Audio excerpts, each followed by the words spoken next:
Sir ಇದೊಂದು ಗೆಲುವಿಗಾಗಿ 8 ವರ್ಷ ಹೋರಾಟ ಅಂತ ಹೇಳಿದ್ರಿ. ಸೊ ಈಗ ಗೆದ್ದಿದ್ದೀರಾ, ಗೆಲುವು ಸಿಕ್ಕಿದೆ. ಸೊ ಮುಂದಿನ ನಡೆ ಹೇಗಿರಬೇಕು ಮತ್ತು ಇದನ್ನ ನಾನು ಸಂಭ್ರಮಿಸಲ್ಲ ಅಂತ ಹೇಳಿದ್ರಿ, ಆದ್ರೂ ಕೂಡ ಇದೊಂದು ಮೈಲ್ ಸ್ಟೋನು ನಿಮ್ಮ ಕರಿಯರ್ಗೆ.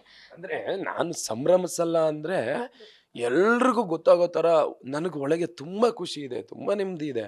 ಆದರೆ ಇನ್ನೊಬ್ರಿಗೆ ಹರ್ಟ್ ಆಗೋ ಥರ ನಾನು ಸಂಭ್ರಮಿಸಲ್ಲ.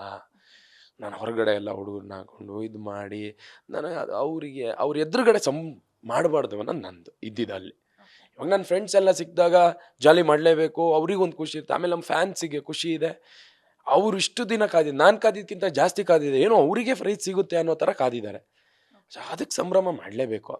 ಬಟ್ ಅವ್ರ ಎದುರುಗಡೆ ಅವ್ರಿದ್ದಲ್ಲಿ ಅದು ಮಾಡಬಾರ್ದು ಅಷ್ಟೇ. ಸರ್ ಯಾರಾದ್ರೂ ಪರ್ಟಿಕ್ಯುಲರ್ ಸೆಲೆಬ್ರಿಟಿ ಅಂತ ಬಂದಾಗ ಯಾರಾದ್ರೂ ಕಾಲ್ ಮಾಡಿ, ಅಂದ್ರೆ ಕಿರಿಕೀರ್ತಿ ಸರ್ ಗೊತ್ತು, ಅವ್ರನ್ನ ಹೊರತುಪಡಿಸಿ ಬೇರೆ ಯಾರಾದ್ರೂ ಮಗ ನಿನ್ ಗೆಲುವೆ ನನ್ ಗೆಲುವು ಅನ್ನೋ ತರದಲ್ಲಿ ಸಂಭ್ರಮಿಸಿ?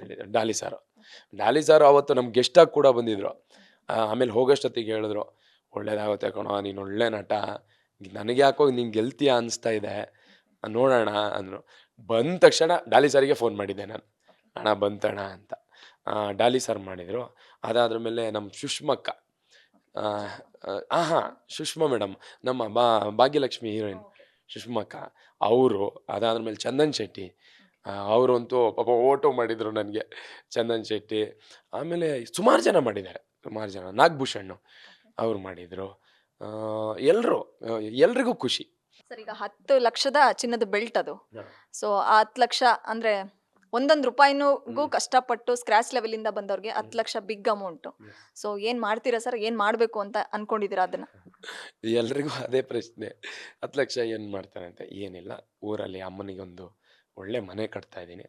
10 ಲಕ್ಷದಲ್ಲೇ ಕಟ್ಟೋಕ್ಕಾಗಲ್ಲ, ಬಟ್ 10 ಲಕ್ಷ ಮನೆ ಕಟ್ಟೋ ಕೆಲಸಕ್ಕೆ ಹಾಕ್ತೀನಿ. ಅದು ಹೇಳಿದ್ನಲ್ಲ, ಆ ದುಡ್ಡು ನಂದಲ್ಲ, ಆ ಬೆಲ್ಟು ನಂದಲ್ಲ, ಅದೆಲ್ಲ ಅಮ್ಮಂದು, ಅವರಿಗೆ ಸೇರಬೇಕು. ನನಗಿದೆ, ಸಿನಿಮಾ ಇದೆ, ಅದಿದೆ, ಅದರಲ್ಲಿ ಜೀವನ ನಡೆಯುತ್ತೆ. ಅವಳಿಗೆ ಸೂಪರಾಗಿರೋ ಒಂದು ಮನೆ ಕಟ್ಬಿಡ್ಬೇಕು. ಅವಳಿಗೆ ಎಷ್ಟೇ ಆಸೆ, ಒಂದೊಳ್ಳೆ ಮನೆ ಕಟ್ಟಬೇಕು ಅಂತ. ಯಾಕಂದರೆ ನಾವು ಗುಡಿಸ್ಲಲ್ಲಿದ್ದವರು, ಒಂದು ಮೋಲ್ಡ್ ಮನೆ ನೋಡೋಣ, ಗೊತ್ತಿಲ್ಲ ಅದಕ್ಕಷ್ಟು ದುಡ್ಡು ಹೆಂಗೆ ಹೊಂದಿಸ್ತೀನೋ ಗೊತ್ತಿಲ್ಲ, ಬಟ್ ಕಟ್ತೀನಿ, ಮಾಡಬೇಕು. ನಾವು ಗುಡಿಸ್ಲಲ್ಲಿದ್ದವ್ರು ಗುಡಿಸ್ಲಲ್ಲೇ ಇರಬಾರ್ದು. ಹಂಚಿನ ಮನೇಲಿದ್ದಾಳೆ ಈಗ. ಒಂದು ಮೋಲ್ಡ್ ಮನೇಲಿ ಇರಬೇಕು ಅಂತ ಆಸೆ.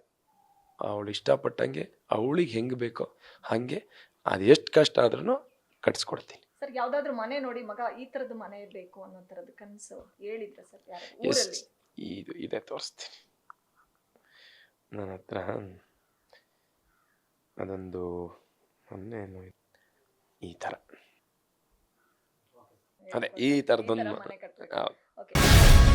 ಗ್ಯಾರಂಟಿ ನ್ಯೂಸ್, ಸುದ್ದಿ ಖಚಿತ, ನ್ಯಾಯ ನಿಶ್ಚಿತ.